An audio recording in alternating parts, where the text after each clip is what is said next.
नमस्कार, मी मंगेश वाघमारे. आपण पाहत आहात कोकण सृष्टी. आज आपल्या सोबत श्री अनंत महादेजी उपस्थित आहेत. गेल्या 10 वर्षापासून समुपदेशन या विषयावरती या माध्यमातून ते बरेचसे तरुण तरुणी मध्यम वयोगटातील सर्व लोकांसोबत त्यांचा परिचय येतो. आणि आज जी मानसिकता लोकांची झालेली आहे, डिप्रेशन मध्ये जी लोक आलेली आहेत, हे ह्या डिप्रेशन मधून आपण कसं बाहेर पडावं ही एक कला आहे. आणि ह्या कलेलाच आज आपण जाणून घेणार आहोत त्यांच्या माध्यमातून, जी ही मानसिक दुर्बलता जी आहे, ह्या मानसिक दुर्बलतेमधून आपण कशा पद्धतीने बाहेर पडावं या विषयावरती आज आपल्या कोकण सृष्टीच्या सर्व दर्शकांना समुपदेशन करण्यासाठी आपल्यासोबत उपस्थित झालेले श्री अनंत महादे सर. सर, आपलं कोकण सृष्टीमध्ये खूप खूप स्वागत आहे. धन्यवाद सर, इथे मला बोलवलं, माझं मत मांडण्यासाठी बोलवलं, त्याबद्दल धन्यवाद. सर, आपल्याला माहित आहे की आजच्या धकाधकीच्या आयुष्यामध्ये जे यंगर्स आहेत, जे तरुण तरुणी आहेत, त्या प्रत्येकाच्या मनामध्ये कुठे ना कुठे बर्डन आहे. प्रत्येक ठिकाणी, मग कामाच्या ठिकाणी असेल, शिक्षणाच्या ठिकाणी असेल, कॉलेजमध्ये असेल किंवा कॉर्पोरेट सेक्टरमध्ये सेवा बजावत असतील, इव्हन शासकीय स्तरावरती देखील जे लोक सेवा बजावत आहेत वगैरे, प्रत्येकाच्या मनामध्ये आज कुठे ना कुठे एक डिप्रेशन नावाचा जो घटक आहे हा आलेला आहे. ह्या घटकाला कशा पद्धतीने टॅकल करावं, आपण काय सांगू शकाल की ह्या डिप्रेशनचे साधारण कसे टप्पे असतात? आपण काय याच्या संदर्भात आम्हाला मार्गदर्शन करू शकाल? 2000 सालापूर्वी जर आपण बघितलं तर एवढा स्ट्रेस नव्हता जो आज जर बघितला तर खूप स्ट्रेस वाढलाय. म्हणजे मोठ्या माणसांना स्ट्रेस आहे अशातला भाग नाही. आज स्कूलमध्ये जाणाऱ्या मुलांपासून स्ट्रेस हा वाढलाय आणि त्याचं प्रमाण हे दिवसेंदिवस वाढत चाललंय. त्याचं कारण डिस्ट्रॅक्शन खूप आहेत. अजून एक महत्वाची गोष्ट जर बघितलं तर आपण म्हणजे आपल्या वयामध्ये जर बघितलं तर कितव्या वयामध्ये मूल शाळेत जायचं? वय वर्ष 6-7 त्याच्यानंतर शाळेत जायचं. आता तोपर्यंत मुलं 3 वर्ष शाळेत गेलेले असतात आणि त्या वयामध्ये आता मेंदूमध्ये ते काय फारसा फरक झालेला नाहीये त्यांच्या आणि आपल्या मेंदूमध्ये, ते तर तसंच आहे. परंतु त्यांच्यावरती जो आलेला प्रेशर आहे ना, हे प्रेशरमध्ये ना खूप फरक झालेला आहे. म्हणजे त्यावेळी जर बघितलं तर आपण 8व्या वर्षात शाळेत जायचो, 7व्या किंवा 8व्या वर्षात शाळेत जायचं, 6 पासून सुरू व्हायचं. आता जर बघितलं तर 6 वर्षापर्यंत 3 वर्ष स्कूलमध्ये जातात आणि स्कूलमध्ये गेल्यानंतर सुद्धा फक्त स्कूल पुरतं मर्यादित राहत नाही. तर स्कूलमध्ये गेला, स्कूलमधून आला की परत ट्युशन चालू, एवढ्यापर्यंतच मर्यादित राहत नाही. तिथून पुढे काय होतात अदर ऍक्टिव्हिटीज, म्हणजे कुठला कराटे क्लास असेल, अजून वेगवेगळ्या अदर ऍक्टिव्हिटीज, स्विमिंग असेल, ह्या अदर ऍक्टिव्हिटीज मध्ये मूल म्हणजे आजचं काय झालं माहिती आहे. म्हणजे मला एक किस्सा आठवतो. जेव्हा कोरोना स्टार्ट झाला होता ना, माझ्या एका मित्राचा मुलगा 8 वर्षाचा मुलगा होता. या 8 वर्षाच्या मुलाला कोडिंग शिकवत होते. आता ह्या वयामध्ये एवढं प्रेशर देऊन आता जर बघितलं तर कोडिंगचं तेव्हा जमाना होता, म्हणजे कोडिंग गरजेचं होतं, शिकणं गरजेचं होतं तेव्हा. परंतु आता जर बघितलं जेव्हा AI आलाय, कोडिंग शिकणं तेवढंसं गरजेचं नाहीये. परंतु तेव्हाचा जो स्ट्रेस आहे, हा स्ट्रेस त्या मुलाला झेलता आला नसेल मे बी, किंवा त्या स्ट्रेसचा परिणाम त्याच्या मनावरती पण झाला असेल, बालमनावर पण झाला असेल. म्हणजे त्या वयामध्ये जो आपण त्या मुलांवरती स्ट्रेस देतोय आणि हा स्ट्रेस त्याचं प्रमाण हे एवढं वाढत चाललंय की छोटी छोटी मुलं सुद्धा म्हणजे त्यांच्या मनामध्ये सुद्धा सुसाईडचं प्रमाण वाढत चाललंय. म्हणजे त्यांच्या मनामध्ये सुद्धा सुसाईडचे विचार हे छोट्या मुलांच्या मनामध्ये सुद्धा येतात. म्हणजे सुरुवातीला कसं आपण ऐकायचो, कुठेतरी एखादी केस ऐकायचो, 10वीची 12वीची कुठेतरी एखादी केस आपण ऐकायचो. परंतु आता जर बघितलं तर हे असं कॉमन झालंय. सर, म्हणजे आता ज्या पद्धतीने तुम्ही विषय सांगण्याचा प्रयत्न केला की लहान मुलांमध्ये पण आत्महत्या करण्याचे विचार जे आहेत ते कुठे ना कुठे येऊ लागलेत वगैरे हे ते. पण मला आपल्याला तुमच्या अशा रोजच्या आयुष्यामध्ये असे असंख्य प्रसंग येत असतील की तुम्ही प्रत्येक वयोगटातल्या लोकांसोबत चर्चा करत असाल. सध्याच्या हे जे आत्ताचं जे फास्ट लाईफ झालेलं आहे, ह्या फास्ट लाईफ मध्ये साधारण तुमच्याकडे कोणत्या समस्या घेऊन येणाऱ्या मुलांचं प्रमाण जास्त आहे? किंवा साधारण एक असं ना की ठराविक ह्या समस्या सध्या आपल्याला भरपूर पाहायला मिळतात वगैरे, तर अशा नक्की कुठल्या समस्या आहेत की ज्या आजच्या तरुण जी आहेत ती त्याच्यामध्ये ग्रासलेली आहेत वगैरे, आपण काय सांगाल याविषयी? ओके, ह्याची सुरुवात जर बघायला गेलं तर मी काउन्सिलिंगची सुरुवात छोट्या मुलांपासून केली होती. म्हणजे 5वी ते 10वीच्या मुलांपासून केली होती आणि त्यांचं पण प्रमाण आता वाढत चाललंय स्ट्रेसचं, जसं तुम्हाला आता बोललो.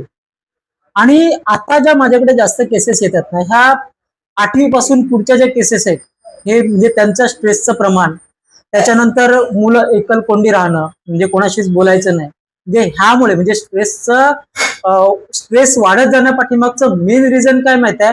आज मुलांच्या बाबतीत सुद्धा त्यांच्याशी बोलायला कोण नाहीये किंवा ते ओपन होत नाहीये.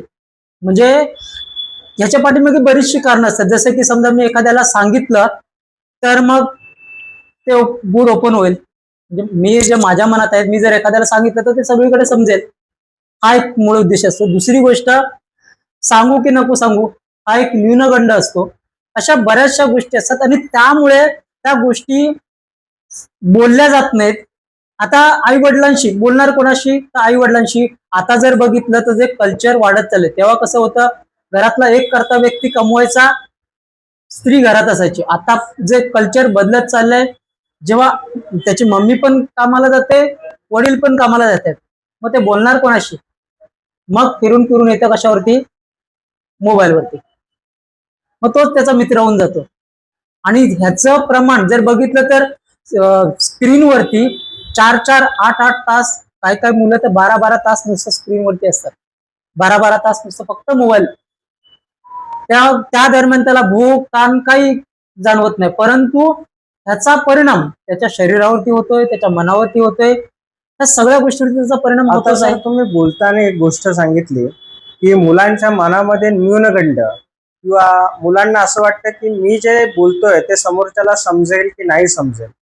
तर असं नक्की मुलांच्या मनामध्ये अशा कुठल्या न्यूनगंडाच्या भावना असतात की ज्या त्यांना बोलताना विचार करावा लागतो, किंवा असं साधारण काय असं एखादी कुठली तरी एक केस असेल की ज्याच्यावरती तुम्ही सांगू शकाल की बाबा त्या मुलाच्या मनामध्ये, आपण प्रातिनिधिक स्वरूपावरती जाणून घेण्याचा प्रयत्न करत आहोत की बरोबर. नक्की यांच्या अशा कोणत्या भावना असतात की ज्या बोलण्यासाठी त्यांना दडपण येतं, अथवा बोलावं कोणासाठी किंवा कोणासोबत बोलावं. जसं तुम्ही बोललात की घरामध्ये आई वडील नाही आहेत, जुन्या काळामध्ये एकत्र कुटुंब पद्धत होती, परंतु आज 21व्या शतकामध्ये एकत्र कुटुंब पद्धत ही कुठेतरी कमी होत चाललेली आहे आणि आज विभक्त कुटुंब पद्धत, ज्याच्यामध्ये आई वडील आणि त्यांची मुलं, आणि आई वडील दोघेही जर कमावते असतील तर ते घराच्या बाहेर असतात. परंतु आपण हेही बघतो की ते आई वडील त्या मुलांच्या भविष्यासाठीची तरतूद करण्यासाठी म्हणूनच उंबरट्याच्या बाहेर पडलेले आहेत. मग ही जी दरी आता थोडी निर्माण झालेली आहे त्या पाल्यामध्ये आणि त्याच्या पालकामध्ये, तर ही दरी कमी करण्यासाठी आपण कशा पद्धतीच्या ऍक्टिव्हिटीज करतात आणि त्याच्यामधून आपल्याला काय पद्धतीचं फल उपलब्ध होतं, कुठली फलश्रुती त्याच्यामधून आपल्याला उपलब्ध होते? मला असं वाटतं सर की कितीही आपण बिझी असलो तरी सुद्धा आपले पालक आणि पाल्य यांचा किमान 5 ते 10 मिनिटं तरी संवाद रोजचा झाला पाहिजे. म्हणजे दिवसभरात आज काय झालं, तुला काय वाटलं, तू काय शिकला, तू काय समजून घेतलं, असं काय झालं काय जे स्कूलमध्ये जे सांगू शकत नाही. कारण कसं माहिती, आपण त्याच्याशी एकदम बोलायला गेलो ना तर ते बोललं जात नाही. आणि बऱ्याचशा वेळेला कसं असतं माहिती आहे, मुलांच्या बाबतीत त्यांना मम्मी पप्पांचा किंवा दोघांपैकी एकाचा स्वभाव आवडत नसतो. आता ते डायरेक्टली बोलू शकत नाही, परंतु मग ते बोलण्याचं टाळतात किंवा त्यांच्याशी संभाषण टाळतात. आणि त्यामुळे ती दरी एवढी वाढत जाते ना की नंतर मग ते कितीही झालं ना, कितीही त्रास झाला तरी ते बोलत नाही. आणि मग ते शेवटी काय होतं, मग ते विचार आतल्या आत घुसमटत राहिल्यामुळे त्याची त्या व्यक्तीची, ते मुलाची किंवा जे वयस्कर व्यक्ती असेल त्या व्यक्तीची काय होते की आतल्या आत घुसमट होते. आणि ती घुसमट मग जाणार कुठे? मग ती एकतर सुसाईडच्या स्वरूपात एकदम बाहेर पडते, किंवा त्याचं जे काही त्रास आहे, हा त्रास शरीराला व्हायला लागतो, वेगवेगळे आजार, ह्या सगळ्या गोष्टी त्याच्यामुळे व्हायला लागतात. मग तुम्ही याच्यामधून त्यांना मार्ग कसा सुचवता? ओके, मार्ग आपण जे सुचवतो ते पुढे झाल्यानंतर सुचवतो, परंतु आपण थोडक्यात आपण ह्या गोष्टीवरती चर्चा करू शकतो की ह्या गोष्टीवरती आपण थोडक्यात सोल्युशन देऊ शकतो की हे होऊ नये म्हणून आपण काय काळजी घेऊ शकतो छोट्या छोट्या गोष्टींची. जसं की आता आपण बोललो की घरातल्या व्यक्तींनी, म्हणजे आई वडील असतील किंवा आजी आजोबा असतील, त्या घरातल्या व्यक्तींनी त्या मुलांशी डिस्कस करणं गरजेचं आहे. भले नवरा बायको मध्ये सुद्धा, म्हणजे त्यांच्यामध्ये सुद्धा राहत असतात घरात, परंतु त्यांच्याशी सुद्धा, त्यांच्यासोबत सुद्धा संवाद होत नाही, म्हणजे त्यांच्या एकमेकात सुद्धा संवाद होत नाही. मग अशा वेळेला संवाद होणं हे खूप महत्वाची गोष्ट गरजेची आहे. जर संवाद झाला तर त्या संवादांमधून बऱ्याचशा गोष्टी मनातल्या बाहेर पडतात. म्हणजे जर बघितलं तर ना, की सुरुवातीच्या काळामध्ये जेव्हा लोकांना म्हणजे डॉक्टर्स नव्हते, तेव्हा एक ट्रीटमेंट दिली जायची, ती म्हणजे कथार्सिस. त्याबद्दल तुम्हाला माहिती आहे का? कथार्सिस म्हणजे काय, की ज्यावेळी त्या व्यक्तीला सगळं तो भरलेला असायचा आतमध्ये, त्याला समजा रडावंसं वाटलंय तर ते रडायला द्यायचं, त्याला समजा राग येतो तर त्याला त्याचा राग तो व्यक्त करायला लावायचा. तर म्हणजे ह्या ज्या निगेटिव्ह जे काही गोष्टी आहेत ज्या आतमध्ये त्या भडास काढायला लावायचे आणि ते झाल्यानंतर तो मोकळा व्हायचा. परंतु हे कसं केलं जायचं आणि आता ते एवढं सगळं डिटेल आपल्याला माहित नाही, कारण आपण तेव्हा नव्हतो, पण ऐकून आहोत त्याबद्दल. परंतु आता जर बघितलं तर आता आपल्याकडे असे काही सायंटिफिक टूल्स आहेत की ज्या माध्यमातून आपण काय करू शकतो, असे असे काय आता टेक्निक्स आहेत ज्या माध्यमातून आपल्यातल्या निगेटिव्ह ज्या गोष्टी आहेत की ज्या आपल्याला त्रासदायक आहेत, त्या त्रास देत आहेत आपल्याला, त्या गोष्टी आपण काढून टाकू शकतो आणि चिंतामुक्त तणावमुक्त आयुष्य आपण जगू शकतो. ते काढण्याची पद्धत नक्की कशी असते, म्हणजे त्यात काय ऍक्टिव्हिटीज केल्या जातात? म्हणजे एक छोटा टास्क असतो की तो 10 दिवसाचा आहे, 15 दिवसाचा आहे, आणि त्याच्यामध्ये त्या व्यक्तीला काही रुटीन दिलं जातं का वगैरे? ओके, त्या काढण्याच्या बऱ्याचशा वेगवेगळ्या टेक्निक्स आहेत असतात. जर काही गोष्टी जर छोट्या लेवलला असतील किंवा थोड्या दिवसाच्या साचून राहिलेल्या असतील तर 1-2-15 दिवसात होऊ शकतात, 1-2 दिवसात ते 15 दिवसात त्याच्या माइंड मधून त्या निघू शकतात. परंतु बऱ्याचशा वर्षांपासून जर गोष्टी साचून राहिलेल्या असतात, कारण कसं, जेवढं माणसाचं वय वाढलंय तेवढा अनुभव वाढलाय, आणि अनुभव वाढलाय तेवढा माणूस मग समोरच्याशी ओपन होत नाही. त्या गोष्टी तशाच साचवून ठेवतो. मग त्या निघायला थोडासा वेळ लागतो, मे बी 3 ते 6 महिने पण लागू शकतात. परंतु त्याच्यावरती जर काम केलं ना, तर जसं बोलतात ना की साप कसा कात टाकतो, स्वतःची जी कातडी आहे ती कातडी तो टाकून देतो, तशाच प्रकारे जर आपण त्या निगेटिव्ह गोष्टी जर आपल्यातल्या काढून टाकल्या ना, तर आपण पहिल्यासारखं चांगलं, आनंदी आणि यशस्वी जीवन जगू शकतो. तसं करता येतं. ते कसं करता येतं? काही टेक्निक्स आपण वापरतो, त्यातल्या काही टेक्निक्स आपण कशा आहेत ज्या आपल्या लोकांना, जे आपल्या कोकण सृष्टीमध्ये जे आपल्याला पाहत आहेत, प्रत्येकाला कधी कधी शक्य होत नाही वगैरे, पण तुमच्यासारख्या अनुभवी समुपदेशकांनी जरी थोडक्यामध्ये जरी आपण कशा पद्धतीने स्वतःला तणावमुक्त राहावं, ह्याच्या नक्की काय ट्रिक्स आहेत वगैरे, ह्या जरी आपल्या प्लॅटफॉर्मवरती शेअर केलं तर त्या लोकांना ते देखील नॉलेज प्राप्त करायला खूप इझी पडू शकतं. म्हणून आपण आपल्याला विचारत आहोत की ह्याच्या नक्की या छोट्या छोट्या ट्रिक्स काय आहेत की ज्याच्यामध्ये आपण तणाव रहित आपलं आयुष्य जगू शकतो. ओके, त्यातलं काही एकदम छोट्या सांगतो की ज्या मे बी ह्या सगळ्या गोष्टीचा स्ट्रेस काढणार नाहीत, परंतु तेवढ्या पुरता तर रिलीफ देऊ शकतात.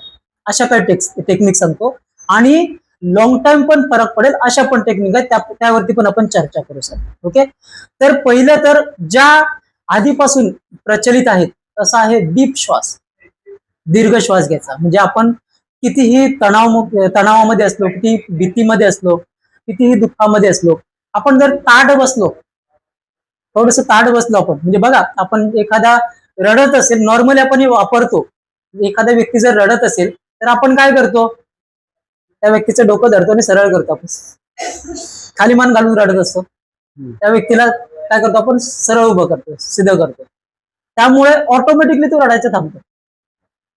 थोडस ताट बसला की आपण आपल्या माइंडला संदेश देतो, समथिंग डिफरंट, काहीतरी हे डिफरंट करतोय किंवा काहीतरी आपण वेगळा विचार करतोय किंवा हे बदलायचा प्रयत्न करतोय. मग आपण सिरियस होतो, माइंड पण सिरियस होतो. स्ट्रेट बसायचं. मी तुम्हाला एक टेक्निक सांगतो किंवा एक अशी पोझिशन सांगतो, त्या पोझिशन मध्ये बसून बघा आणि आपण निगेटिव्ह विचार करून बघूया, निगेटिव्ह विचार येतात का बघा. ओके, काय करायचंय, सरळ बसायचं. आता ही मी टेक्निक आहे ना, म्हणजे माझ्यासोबत अप्लाय करणार हो, हो, हो. तर मला इकडे समोर असं करायचं. हो हो, तुम्ही सुद्धा करू शकता, प्रेक्षकांमध्ये सुद्धा करू शकता. आपण आता सर आपल्याला काय टेक्निक सांगतायत, माझ्यावरती अप्लाय करणार आहेत, आपण बघूया. मी नीट बसतो, बरोबर बसलो, बरोबर बरोबर सर. ही ऍक्च्युअल आपण उभं राहून करतो, परंतु बसून सुद्धा करू शकतो. आता आपण बसलेलो आहोत म्हणून आपण बसून करतो. ओके, काय करायचं माहिती आहे, सरळ बसलेत, खांदे थोडेसे मागे घ्यायचे, खांदे थोडेसे मागे घ्यायचे आणि हनुवटी थोडी वरती करायची, नॉर्मल पेक्षा थोडी वरती. एवढी ठीक आहे, अजून थोडीशी वरती. हा, बस. खांदे मागे घ्यायचे आहेत ना, बरोबर. हो हो, थोडीशी वरती करायचे. मी आता 10 सेकंद बोलतो, 1 2 3 4 5 6 7 8 9. 10 बोलत नाहीये कारण तुम्ही मान खाली कराल म्हणून. आता मान खाली करू नका. आता मी तुम्हाला सांगतोय जाणीवपूर्वक निगेटिव्ह विचार करायचा प्रयत्न करा. निगेटिव्ह एखादी गोष्ट आठवण्याचा प्रयत्न करा जाणीवपूर्वक. आठवतं का बघा. नाही, असं तरी मला म्हणजे कोणाबद्दल नेगेटिव्ह असं तर काही येत नाही. ओके, आठवतंय? आठवलं तुम्ही? मी तुम्हाला जाणीवपूर्वक आठवण्याचा प्रयत्न करायला सांगत होतो. आठवलं तरी पण मी त्या मोड मध्ये येत नाही की मी कोणाचं वाईट चिंतन करावं. बरोबर. म्हणजे ह्या पोझिशन मध्ये जेव्हा आपण असतो ना सर, आपण जरी रिलॅक्स हो चालेल. जरी आपण ह्या पोझिशन मध्ये जेव्हा असतो ना, आठवलं ना ते, तरी पण ते इमोशन येत नाही. म्हणजे ते नकारात्मक जे इमोशन आहे ते इमोशन येत नाही. म्हणजे आपल्याला वाटतं डिप्रेस वाटतंय, हताश वाटतंय, निराश वाटतंय, तर त्या पोझिशन मधून लगेच बाहेर पडण्यासाठी जसं बोलतात ना की आपण ऍडव्हर्टाईज बघतो की नाव घेत नाही आता, 6 सेकंदामध्ये काम सुरू करतं. म्हणजे त्याच्यापेक्षा पण कमी सेकंदामध्ये आपलं हे टेक्निक काम करायला सुरुवात करतं. आणि दुसरा अजून काय याच्यामध्ये मार्ग सर? ओके, दुसरं मी तुम्हाला एक टेक्निक सांगतो. जे टेक्निक बऱ्याच वेळेला वापरलं जातं स्ट्रेस रिलीफसाठी किंवा ज्या निगेटिव्ह गोष्टी असतात ना माइंडमध्ये त्या काढून टाकण्यासाठी आपण ते वापरतो. ते इन डिटेल वापरतो आपण. त्यातला 1% भाग मी तुम्हाला आता प्रॅक्टिकल मी तुम्हाला करायला सांगतो आणि करून बघूया आपण त्याच्यात कितपत फरक पडतो आपण बघूया. त्याच्यामध्ये आपण एक टेक्निक वापरतो ते म्हणजे EFT. EFT बद्दल ऐकून आहात का सर?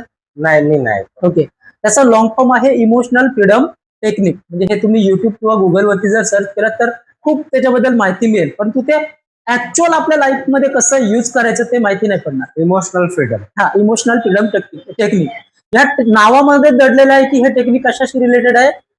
बरोबर, इमोशनली फ्रीडम मिळवण्यासाठीचे टेक्निक आहे. ओके, तर हे टेक्निक वापरत असताना आपण आपल्याच बॉडीवरचे काही पॉइंट्स वापरतो. त्यातले काही महत्वाचे पॉइंट तुम्हाला सांगतो. महत्वाचा पॉइंट आहे हा हाताचा चॉपर पॉइंट आहे ना सर, हा इथे असेल तर टॅप करा. प्रेक्षक सुद्धा करू शकतात, जेणेकरून तुम्ही सुद्धा अनुभव घ्या की खरंच याच्याने काय फरक पडतो का आपण बघूया. ओके, हा महत्वाचा पॉइंट आहे. याच्या व्यतिरिक्त अजून 8 पॉइंट्स आहेत बॉडीचे, त्या पॉइंट्स वरती आपण टॅप करणार आहोत. त्याच्याबद्दल डिटेल मी माहिती सांगत बसत नाही, गुगल करू शकता, डिटेल माहिती मिळेल. ओके, कारण सांगत असताना मात्र आम्हाला सांगा जे 8 पॉइंट्स असतील, म्हणजे जर कोणी गुगल केलं नाही ते पॉइंट सांगतो, ते पॉइंट मी सांगतो तुम्हाला आता. ओके, बाकी डिटेल माहिती तुम्ही गुगलवरती सर्च करू शकता. त्यातला पहिला पॉइंट आहे इथे या 2 भुवयांच्या मध्ये. असे 3 बोटांनी टॅप करा. प्रेक्षकांपैकी सुद्धा करू शकता, असं 3 बोटांनी टॅप करा. हा झाला पहिला पॉइंट. ओके, दुसरा पॉइंट आहे सर आपल्या डोळ्यांच्या बाजूला जे हाड आहेत ना तिथे टॅप करा. डोळ्यांच्या बाजूला हाड आहेत तिथे, हा दुसरा पॉइंट आहे. तिसरा पॉइंट आहे आपल्या डोळ्यांच्या खाली जे हाड आहेत ना इथे. चौथा पॉइंट आहे सर आपल्या नाकाच्या खाली इथे. 5वा पॉइंट आहे आपल्या हनुवटीवर. 6वा पॉइंट आहे जे कॉलर बोन आहेत ना आपले इथे. 7वा पॉइंट आहे आपल्या काखेच्या खाली, काखेच्या 3 ते 4 बोट खाली इथे टॅप करा. आणि 8वा पॉइंट आहे आपल्या टाळूवरती. आता सर हे वर्क करतं का चेक कसं करणार, त्यासाठी मी तुम्हाला सांगतोय. मला सांगा, आपल्या शरीरामध्ये जे अवयव आहेत त्या अवयवांची कॅपॅसिटी 100% आहे, बरोबर आहे. परंतु ती 100% कॅपॅसिटी वापरली जाते का? नाही वापरली जाते सगळ्याच अवयवांची. त्यातलाच एक अवयव आहे फुफ्फुस, जो आपण श्वास घेतो. जो श्वास घेतो आपण हा खोलवर श्वास जाणं गरजेचं आहे, डीप श्वास जाणं गरजेचं आहे, पूर्ण बॉडीला ऑक्सिजन पोहोचणं गरजेचं आहे. परंतु जो आपण श्वास घेतो हा खोलवर जातो का? आता घेतो म्हणजे म्हणून आपण, परंतु जो आपण घेतो तो श्वास खोलवर जात नाही. पाहिजे तर चेक करून बघा की किती टक्के श्वास, अंदाजे किती % श्वास आपण घेतोय किंवा घेऊ शकतो. मला याची कल्पना नाही किती टक्के घेतला जातो, पण श्वास घेतो. अंदाजे किती टक्के श्वास घेतो मला माहिती आहे. बरोबर. तर एकदा घेऊन बघा, एकदा किंवा दोनदा श्वास घेऊन बघा की अंदाजे किती टक्के श्वास जातो.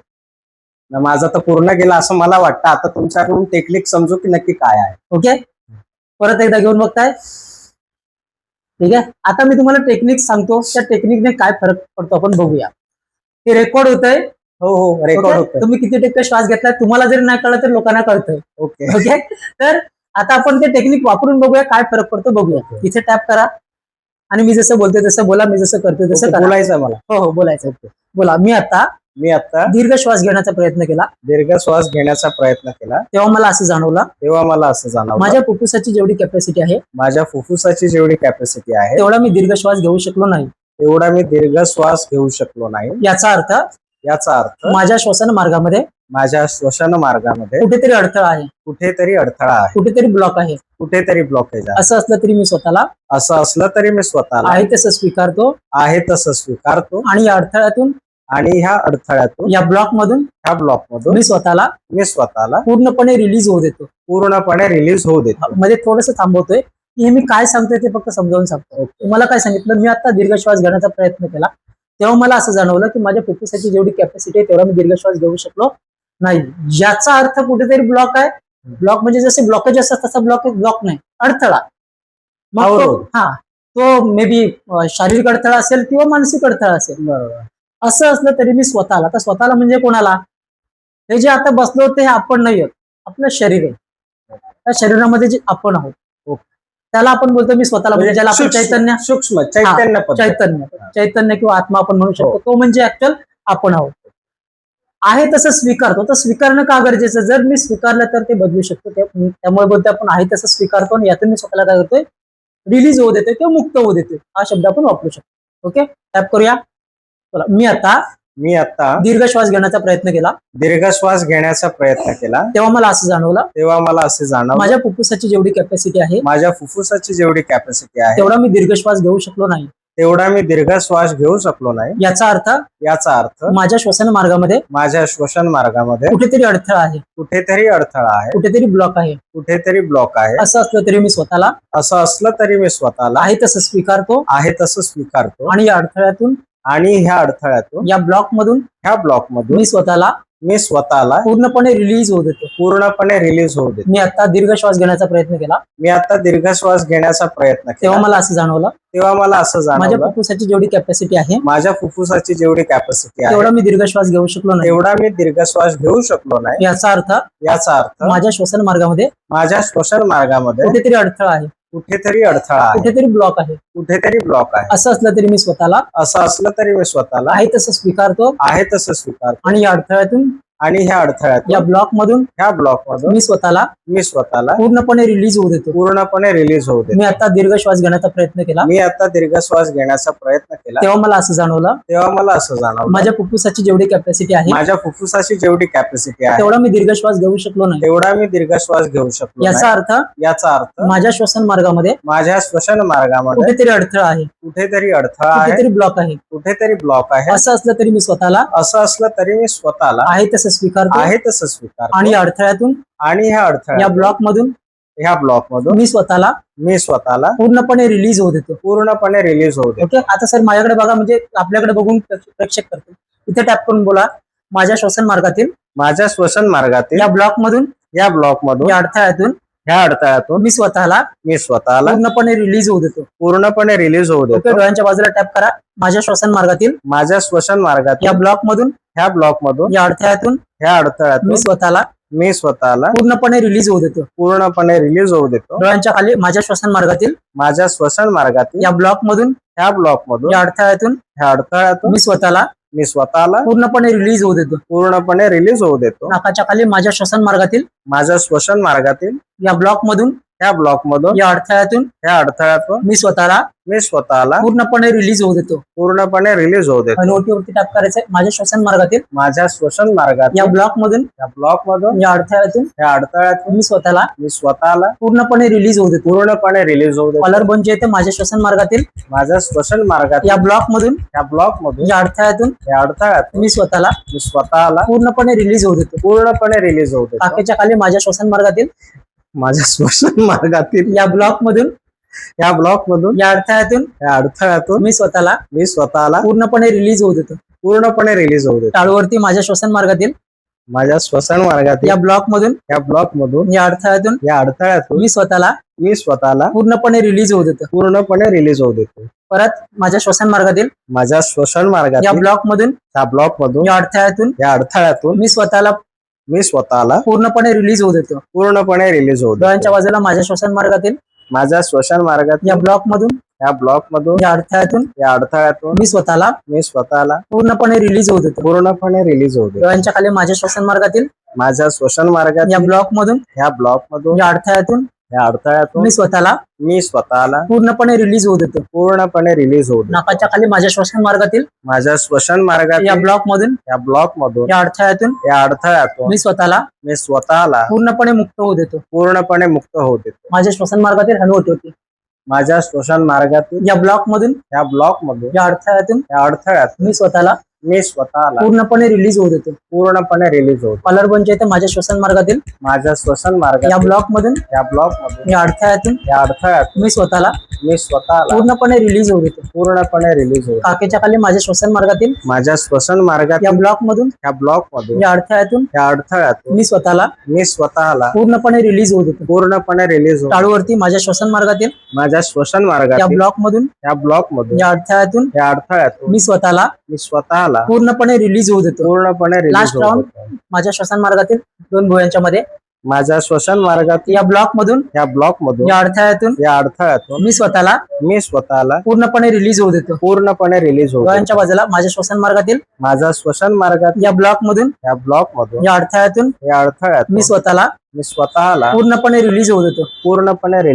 डोळ्यांच्या खाली माझ्या श्वसन मार्गातील माझ्या श्वसन मार्गात या ब्लॉक मधून या ब्लॉक मधून या अडथळ्यातून या अडथळ्यात मी स्वतःला पूर्णपणे रिलीज होऊ देतो. नाकाच्या खाली माझ्या श्वसन मार्गातील माझ्या श्वसन मार्गात या ब्लॉक मधून या अडथळ्यातून मी स्वतःला पूर्णपणे रिलीज होऊ देतो. हनुवटीवरती माझ्या श्वसन मार्गातील माझ्या श्वसन मार्गात या ब्लॉक मधून या अडथळ्यातून मी स्वतःला पूर्णपणे रिलीज होऊ देतो. कॉलरबोनच्या इथे माझ्या श्वसन मार्गातील माझ्या श्वसन मार्गात या ब्लॉक मधून या अडथळ्यात या अडथळ्यातून मी स्वतःला पूर्णपणे रिलीज होऊ देतो. काकेच्या खाली माझ्या श्वसन मार्गातील माझ्या श्वसन मार्गात या ब्लॉक मधून या अडथळ्यातून मी स्वतःला पूर्णपणे रिलीज होऊ देतो. टाळूवरती माझ्या श्वसन मार्गातील माझ्या श्वसन या मार्गात ब्लॉक मधून या ब्लॉक मधून या अडथळ्यातून मी स्वतःला पूर्णपणे रिलीज होऊ देतो. आता डोळे बंद करा आणि 3 ते 4 वेळा दीर्घ श्वास घ्या. नाकाने श्वास घ्या, तोंडाने सोडा. श्वास घेताना नाकाने श्वास घ्या, सोडताना तोंडाने सोडा.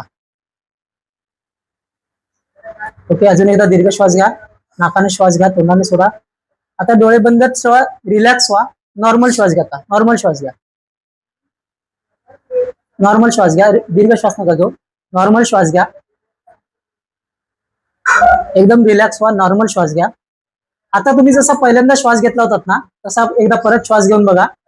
पहिल्याच्या श्वासाच्या पर्सेंटेज मध्ये आणि आताच्या श्वासाच्या पर्सेंटेज मध्ये फरक जाणवतो का बघा. हा, आता याच्यामध्ये मोकळेपणा जास्त वाटतो. ओके, अजून काय फरक जाणवला तुम्हाला? म्हणजे मला तरी मोकळेपणा जाणवला. ओके, अजून काय फरक जाणवला? त्याच्या व्यतिरिक्त माइंडच्या लेवलला काय फरक जाणवला? ज्यावेळेस आपण इकडे असे टॅप करतो वगैरे येते, तर थोडं आहे ना फ्री, म्हणजे आहे ना असं छान वाटतं. मनाला रिलॅक्स असं वाटतं की अरे छान वाटतंय. रिलॅक्सेशन झालं. थोडंसं डोकं हलकं झालं का मगाच्या पेक्षा? हा, म्हणजे ज्यावेळेस आपण इकडे आणि टाळूच्या इकडे करतो त्यावेळेस थोडंसं रिलॅक्स वाटतं. बरोबर. हे एकदम बेसिक होतं. आता जे आपण बोललो ते एकदम बेसिक होतं. हा एक डेमो होता. म्हणजे खरंच फरक पडतो का? खरंच रिलॅक्स वाटतं का? जसं तुम्हाला एक टेक्निक सांगितलं मग डीप श्वासचं टेक्निक घेऊ शकतो आपण. असे बरेचसे टेक्निक्स आपण वापरू शकतो. ते वापरून आपण आपल्यातला स्ट्रेस रिलीज करू शकतो, काढून टाकू शकतो. आणि जसं बोलतात की भूतकाळाचं ओझं घेऊन जर आपण भविष्याकडे चाललो तर किती लांब जाऊ आपण. बरोबर. त्यामुळे भूतकाळात घडलेल्या सगळ्या गोष्टींचं ओझं आपण पाठीवर घेऊन चालतो. आणि त्यामुळे म्हणजे बऱ्याचशा लोकांच्या बाबतीत वारंवार अपयशी होण्याचं कारण काय असतं माहिती आहे? ह्या सगळ्या गोष्टीच आपल्याला मागे खेचत असतात. म्हणजे आपल्यातले निगेटिव्ह विचार, आपल्यातले निगेटिव्ह बिलीफ्स, ह्या ज्या गोष्टी असतात ह्याच गोष्टी त्या व्यक्तीला मागे खेचत असतात. आणि ह्या गोष्टीच जर आपण काढून टाकला ना तर तो माणूस फ्री होतो आणि त्याच्या यशाच्या वाट्या मोकळ्या व्हायला सुरुवात होते. म्हणजे आपला व्हिडिओ आज थोडासा मोठा झालेला असेल, वेळेची मर्यादा आपल्या प्रत्येकाला आहे, पण ह्या सगळ्या गोष्टीतनं आयुष्याकडे सकारात्मक जर पाहायचं असेल तर आपल्याला स्वतःच याच्यामधून मार्ग काढायचा असतो. पण काही वेळेला आपल्याला मार्ग भेटतोच अशातला भाग नाही. पण जर आपण स्वसंवाद ठेवण्याचा प्रयत्न केला आणि निसर्गाने जे स्वरूप आपल्याला उपलब्ध करून दिलेलं आहे त्याला जर आपण आत्मसात केलं तर आपल्याला नको त्या चिंता, नको ते दुःखी विचार आपल्या मनामध्ये डोकावणार नाही. शेवटी व्यक्तीच्या मनामध्ये हे दुःखी विचार जे येतात ते हे सगळं मनातली उपज आहे. पण ह्याच मानसिक दुर्बलतेतून आपला न्यूनगंड कुठे ना कुठे वाढत जातो आणि मग आपल्यामध्ये कुठेतरी काहीतरी कमी असल्याची भावना निर्माण होते आणि त्याच एका कमतरतेतनं आपण संवाद जो आहे तो कमी करू लागतो आणि परिणामी आपल्याला वेगवेगळ्या नकारात्मक विचाराने ग्रासलं जातं. आज तर सरांच्या माध्यमातून आपण छोटासा एक डेमो पद्धत म्हणजे नक्की स्वतःला एक बेसिक लेवलवरती आपण कसं जर त्या पायरीकडे जातोय आपण तर कसं स्वतःला लांब ठेवावं याचा एक आपण त्यांच्याकडून समजून घेण्याचा प्रयत्न केला. पण जर अशा पद्धतीने कमी प्रमाणामध्ये जे पहिल्या स्टेजवरती एकलकोंडेमध्ये आहात किंवा संवाद कमी झालेला आहे आणि मनामध्ये जर का अनेक असे विचार जे आपल्याला व्यक्त करता येत नाही, मानसिक घुसमट होत आहे, तर नक्कीच आपण सरांची भेट घेऊ शकता. त्यांच्याकडून काउन्सिलिंग जे आहे ते आपण करून घेऊ शकता. सर आमच्या कोकण सृष्टीच्या दर्शकांना जर काउन्सिलिंग करायची असेल वगैरे ते आपण नक्की कशा पद्धतीने आपल्यासोबत संपर्क त्यांनी साधावा, आपण काय सांगू शकाल जेणेकरून आपल्या कोकण सृष्टीच्या प्रेक्षकांपैकी किंवा त्यांच्या परिचितांपैकी जर कोणाला अशी कुठली समस्या असेल तर ते तुमच्या ज्ञानाचा उपयोग स्वतःला स्वस्थ आणि मस्त राखण्यासाठी करू शकतो. ओके, नक्कीच नक्कीच नक्कीच सर. आता जे आपण बोललो एकदम बेसिक स्ट्रेस वरती बोललो, म्हणजे हे जे आपण बोललो हे स्ट्रेसचा 1% भाग असेल. असे खूप गोष्टींचे स्ट्रेस लोकांच्या माइंडमध्ये आहेत आणि बऱ्याचशा आयुष्यात ज्या बॅड पॅचेस घडतात, बऱ्याचशा निगेटिव्ह गोष्टी ज्या आयुष्यात घडतात आणि त्या गोष्टी सुद्धा आपण माइंड मधून काढून टाकू शकतो. एकदम आपण डिप्रेशनचे केसेस पण हँडल केलेले आहेत. एवढंच काय तर सायकॅट्रिस्टच्या ट्रीटमेंट घेतलेल्या व्यक्तींना पण आपण त्या गोळ्या बंद करून पूर्णपणे आपण त्यांच्या त्या माइंडच्या लेवलला आपण बाहेर काढलेलं आहे. तर जर आपल्यापैकी कोणाला जर बेसिक नॉर्मल स्ट्रेस असेल तर आपण ह्या टेक्निक वापरू शकता, ज्या आपण आता ज्या सांगितल्या त्या टेक्निक वापरू शकता. अजून काही तुम्हाला बेसिक टेक्निक पाहिजे असेल तर नक्कीच आम्हाला संपर्क करू शकता. सरांकडून माझा नंबर मिळू शकेल किंवा माझं युट्यूब चॅनल आहे, त्या चॅनलवर सुद्धा तुम्ही बघू शकता. अनंत मादी माझ्याच नावाने युट्यूब चॅनल आहे, तुम्ही बघू शकता. त्याच्यामध्ये पण बरेचसे टेक्निक्स आपण दिलेले आहेत, ते सुद्धा करू शकता तुम्ही. म्हणजे बेसिक स्ट्रेस तुम्ही याच्यातून घालवू शकता. आणि जर तुम्हाला डीप लेवलला मार्गदर्शन पाहिजे असेल किंवा तो स्ट्रेस तुमच्याने हँडल होत नाहीये तर तिथे जर गरज असेल तर मी तुम्हाला आवर्जून सांगेन की सायकॅट्रिस्टच्या गोळ्या घेईपर्यंत जाण्यापेक्षा किंवा ते घेण्यापेक्षा जर विदाऊट गोळ्या औषधं जर तुम्ही त्याच्यातून बाहेर पडू शकलात तर त्यासाठी नक्कीच आम्हाला संपर्क करू शकता. सर तुम्ही इथे मला बोलावलात, तुमच्याशी चर्चा आपल्या कोकण सृष्टीच्या माध्यमातून जर जे आपण बोलायला मला संधी दिली त्याबद्दल धन्यवाद. धन्यवाद सर, आपण आपला वेळ आम्हाला दिलात. आपल्या स्क्रीनच्या खाली सरांची जी काय माहिती आहे ती आपल्या सगळ्याला दिसतच आहे. ज्या कोणालाही जर डिप्रेशनचा कुठे ना कुठे आपल्याला संशय वाटतोय की मला कुठे ना कुठेतरी आता एक माझ्या मनामध्ये न्यूनगंडीची भावना आलेली आहे किंवा काहीतरी स्वतःबद्दलच नकारात्मक विचार येऊ लागलेत असं वाटत असेल तर नक्कीच स्क्रीनवरती जो नंबर सरांचा उपलब्ध होतोय किंवा सरांची जी माहिती उपलब्ध होते आपण नक्कीच तिकडे संपर्क करा आणि आयुष्याला आनंदी आणि सचेतन पद्धतीने चांगल्या माध्यमातून कसं आपण स्वतःला पुढे नेऊ शकतो यासाठी आपण सगळ्यांनी प्रयत्न करूया. आणि आजचा हा आपला एपिसोड आपल्या सगळ्या प्रेक्षकांना नक्की कसा वाटला हे आम्हाला आपल्या प्रतिक्रियेच्या माध्यमातून नक्की कळवा. आपण कुठून हा व्हिडिओ पाहत आहात हे देखील आपल्या कमेंट्समध्ये आपण आम्हाला जरूर कळवा.